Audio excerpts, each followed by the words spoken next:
Deep in the heart of the Pacific Northwest, nestled between towering pines and misty mountains, lay the small, quiet town of Cedar Creek. The folks here were used to a peaceful life, where the biggest news was usually the winner of the annual pumpkin growing contest. But everything was about to change, thanks to an old logger named Jedediah. Jed, with a heart as sturdy as the oaks he used to fell, lived a simple life on the edge of the woods. His days were filled with chopping wood, tending his garden, and enjoying the serene solitude of the forest. One crisp autumn afternoon, while checking his property line, Jed heard a sound that didn't belong. It was a low, mournful cry, a sound of pain that cut through the quiet rustle of the leaves. Cautious but concerned, he followed the sound deeper into the woods, his old hunting rifle held loosely in his hands, more for comfort than for any real threat. The cries grew louder, more desperate, leading him to a thicket of tangled brush and old, rusted barbed wire left over from a long-forgotten fence. And there he saw it. A sight that would have sent most running for the hills.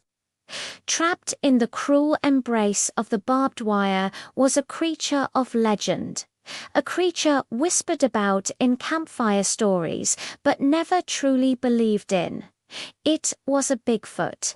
The massive, fur-covered being was struggling, its powerful muscles only tightening the barbs that dug into its leg. Its eyes, dark and intelligent, were filled not with rage, but with fear and pain.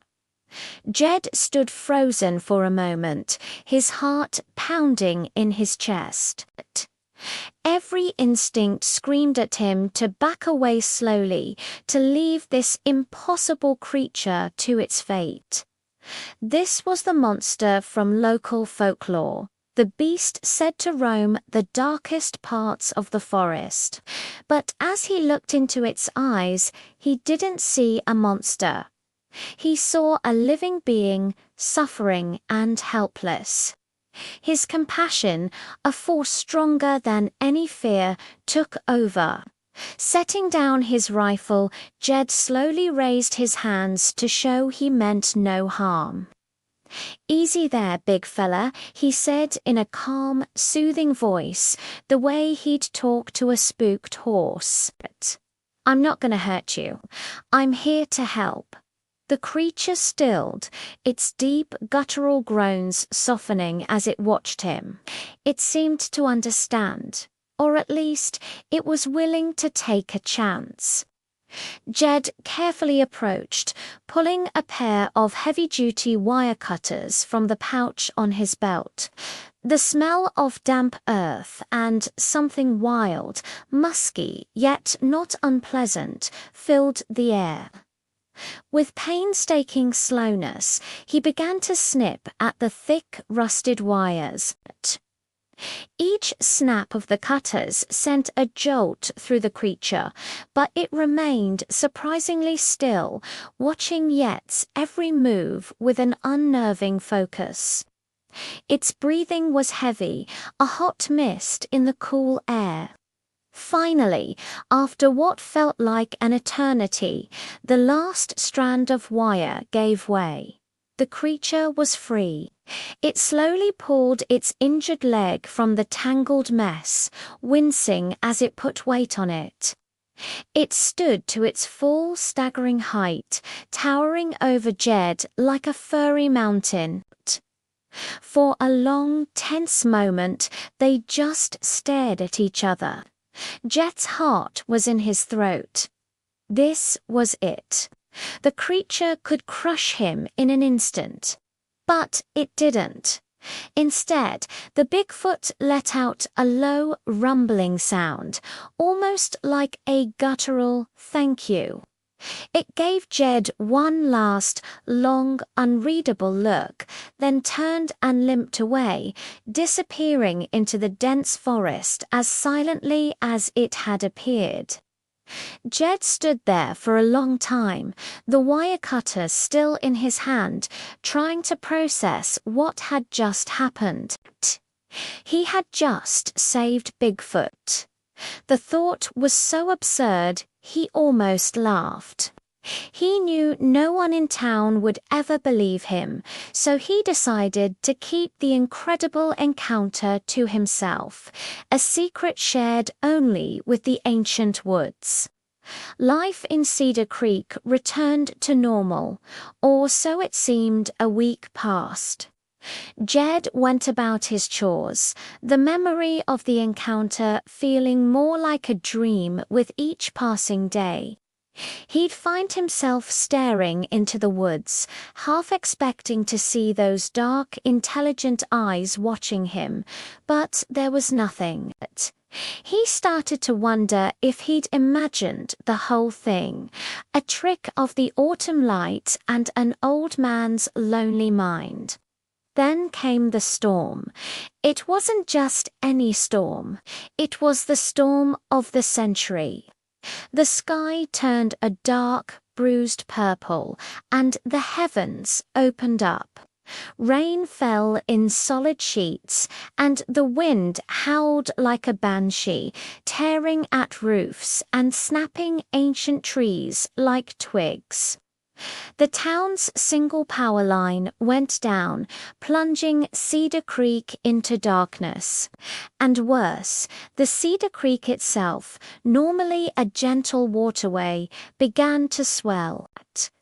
The river, fed by the relentless downpour, surged over its banks, turning into a raging, muddy torrent.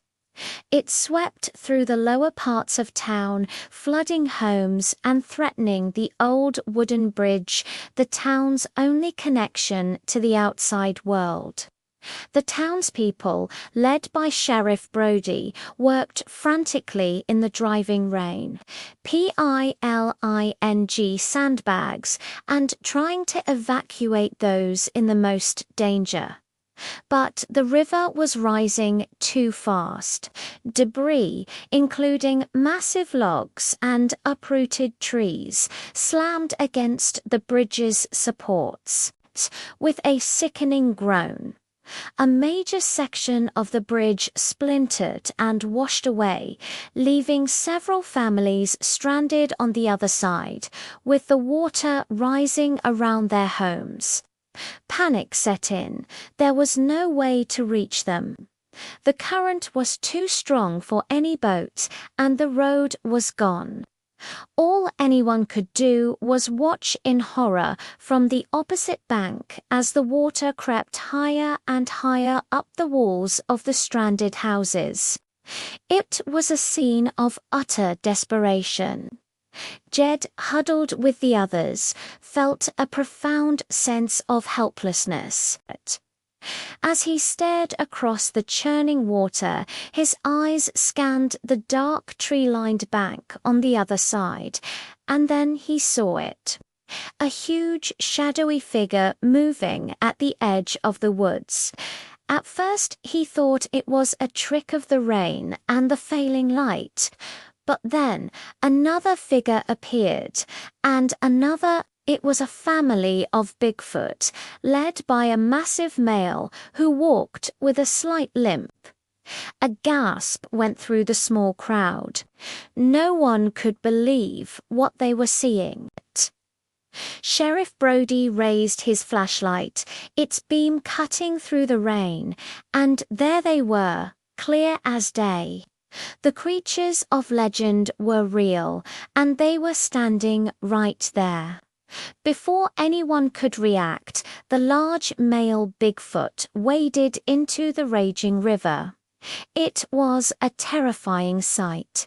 The water was powerful enough to sweep away cars, but the creature braced itself, its immense strength holding it steady against the torrent. It reached the other side and, with a series of deep calls, directed the other two, a smaller female and a juvenile, to a massive, fallen redwood tree nearby. Working together with a coordination that was astonishing to watch, they began to push and maneuver the colossal tree trunk. It was a display of raw, unbelievable power. The townspeople watched, breathless and silent, as the three creatures slowly, painstakingly pushed the giant redwood across the churning gap in the river. With a final mighty shove, the tree trunk slammed into place, spanning the chasm where the bridge had been. It was a perfect makeshift bridge, a bridge of hope. The lead Bigfoot then went to the stranded houses, gently tapping on the windows and gesturing with its huge hands toward the new log bridge. The terrified families inside, seeing their impossible saviors, didn't hesitate.